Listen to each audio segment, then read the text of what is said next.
Sir আমি একটু আবেগ, তাই আপনার আবেগ আমার একটু বলতে দেন স্যার। আমি মাগুরা থেকে আসছি, অথচ আপনি কখন খান কখন ঘুমান আমি জানি না স্যার।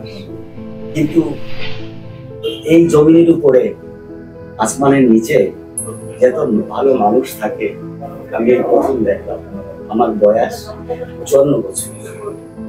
তাই স্যার আমি অনেক প্রতিকূল অবস্থা ফেস করে। আপনি কি কাজ করেন? স্যার আমি দিন মজুরি কাজ করি। দিন মজুর? স্যার আমি ছোট হবি আছে, কিন্তু আমি অনেক অসহায় হয়ে গেছি এখন, আমি কাজ করতে পারি না স্যার। তবুও আমি আপনার ভিডিও দেখি, এই ভিডিওটা স্যার, এই ফোনটা আমার আত্মীয় আমাদের কিনে দিচ্ছে। আর ওই আপনার ভিডিও দেখে আমি বলছিলাম যে আমারে একটা ফোন কিনে দাও, আমি একটা জান্নাতি মানুষের মুখটা দেখতে চাই। তখন স্যার জানি না কি হবে, কারণ ওরা আমার ফোনটা কিনে দিচ্ছে, আমি এই ফোনই দেখি যখনই সময় পাই। অথচ স্যার এই ফোনটা কিন্তু আমার কেনার সামর্থ্য নেই। 18-20 হাজার টাকার একটা ফোন কেনার সামর্থ্য আমার নেই। আমি কাজ করি, কাজ করতে পারলে খাই, সন্তান আছে, আমার তো কিছু নাই, তারা কাজ করতে খাই। কিন্তু স্যার আমি সেই মাগুরা থেকে আসছি, শুধু আমার চিকিৎসা হোক আর না হোক সেটা আমি দেখবো না। প্রথম কথা, আমি এই জান্নাতি মানুষের আমি মুখটা দেখতে আসছি। আর আপনি কখন খান কখন ঘুমান আমি জানি না স্যার। আপনি একটু ভালো এই দুনিয়াতে আপনি এই রোজগার করে যাচ্ছেন, কারণ যা পরকালে আপনার জন্য জান্নাত কনফার্ম হয়ে গেছে। আমার ভিডিও দেখেন নিয়মিত? অবশ্যই স্যার, আমি তো অনেক কিছু বের করতে পারবো না, আপনি চাইলে সার্চ করতে পারেন। ঠিক আছে, আপনি কয়টা ভিডিও দেখছেন? স্যার আমি অনেক এত পাগল হয়েছি স্যার।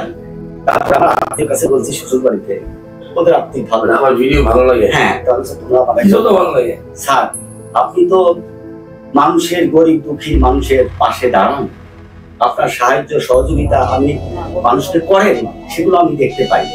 এবং কাদা বালু কিচ্ছু নাই স্যার, সেই হাতটা আপনি জড়াই ধরেন, সেই হাতটা আপনি জড়াই ধরেন স্যার, আপনি তাকে হৃদয়ের মাঝে নিয়ে নেন। স্যার আমি সেই মামলা কৃষি কাজ করেন? কৃষি কাজ করি স্যার, আমার তো জমি খাত নেই। নিজের জমিনে না? আমি দিন মজুরি কাজ করি স্যার, পরে কাজ তো কাজই, সব কাজই সমান। সবচেয়ে বড় আপনি যে কাজ করতে পারবেন, আমি চাইলে সেটা করতে পারবো? পারবো না। এই জন্য প্রত্যেকটা মানুষের পৃথিবীতে দরকার আছে। আপনি কি করেন? কোথায় আছে বাড়ি? বরিশাল থেকে আসছেন? ভালোবাসে আসছেন আমাকে নাকি? স্যার আমার সেই অজপাড়া গায়ে 250 কিলোমিটার হবে গ্রামের, সেখান থেকে ভিডিও দেখি আর আমি অনেক শেয়ার করেছি। আপনার গ্রামে কি রাস্তা পাকা? স্যার কিছুটা রাস্তা পাকা আছে, একটু খারাপ আছে, হালকা একটু। স্যার আপনার গ্রামের বাড়িতে গেলে দেখার মতো কি আছে? স্যার দেখার মতো অনেক কিছু আছে। রাজবাড়ি? হ্যাঁ রাজবাড়ি আছে, আপনার ওই মাগুরা চন্দ্রদাসের রজগিরি, সেগুলো তো ইতিহাস হয়ে গেছে, কিছু স্মৃতি রয়ে গেছে। মানে গেলে দেখতে পারবো? অবশ্যই স্যার, মানে তার কিছু স্মৃতি আছে। এখানে যাইতে কতক্ষণ লাগে? স্যার যাইতে 5 ঘন্টা, 4-5 ঘন্টা লাগবে। 4 ঘন্টা পাকা রাস্তা? হ্যাঁ। স্যার আমি শুধু এই জান্নাতি মানুষের মুখটা দেখার জন্য আমি চিকিৎসা নিতে পারবো কি পারবো না আমি জানি না স্যার। ছবি নিয়ে আচ্ছা শুনেন, আমি আসতে বেশি কিছু নিব। আপনার বাসায় যদি কালকে দাওয়াত নেই? স্যার কালকে না, কয়েকটা দিন পরে।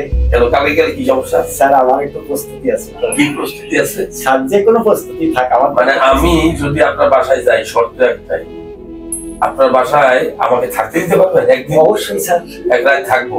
হ্যাঁ স্যার দিব। আর আপনার বাসায় আমি আমার বোনের মাধুরী মিশাইয়া আমি বাজার করে নিয়ে যাবো। ভাবি আছে না, ভাবি রান্না করে খাওয়াবে, পারবেন? অবশ্যই স্যার। আগামী শনিবার? হ্যাঁ। আজকে রাত্রে আমরা রওনা করবো আমার গাড়িতে। শনিবার? আজকে রাত্রে। আচ্ছা আচ্ছা। আজকে যাবো, আপনার উদ্দেশ্যে মাগুরা ঘুরবো, সারাদিন মাগুরা ঘুরে কালকে রাত্রে আমরা চলে আসবো। শর্ত আছে, ওখানে গিয়ে আমরা বাজার করবো, ভাবি রান্না করে খাবো। আলহামদুলিল্লাহ স্যার। এই ট্যুর ক্যান্সেল। আমরা কালকে রাজবাড়ি যাবো। ভালো মানুষ স্যার,